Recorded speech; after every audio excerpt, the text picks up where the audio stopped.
Google শিটে আপনি বিভিন্ন ধরনের তথ্য লিখবেন, যেমন সংখ্যা, টেক্সট, তারিখ ইত্যাদি। চলুন কোনটা কিভাবে চিনবেন দেখা যাক।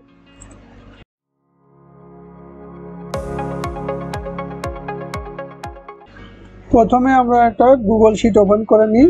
আমাদের ব্রাউজারে আমার একটা ওপেন করাই আছে।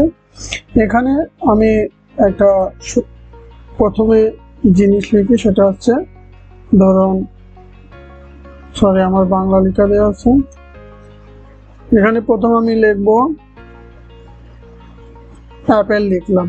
এটা কি ধরনের তথ্য?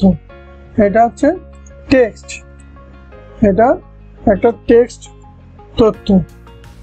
তারপরে আমি একটা নাম্বার লিখলাম, ধরেন 6612 লিখলাম। এটা কোন ধরনের তথ্য? এটা নাম্বার। তারপরে আমি লিখব, ধরেন লিখলাম 10/25/2020। এটা কোন ধরনের তথ্য? এটা ডেট। তো সাধারণত আমরা এই তিনটা তথ্য নিয়ে বেশি কাজ করি।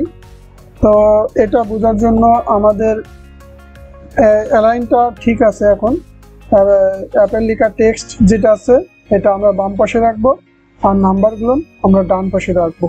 তো আমরা দেখলাম যে একটা টেক্সট তথ্য, একটা নাম্বারের তথ্য, একটা ডেট তথ্য। পরবর্তী ভিডিওতে আমরা ফরম্যাটিং দেখব, এই তথ্যগুলো নিয়ে ফরম্যাটিং দেখব। ধন্যবাদ।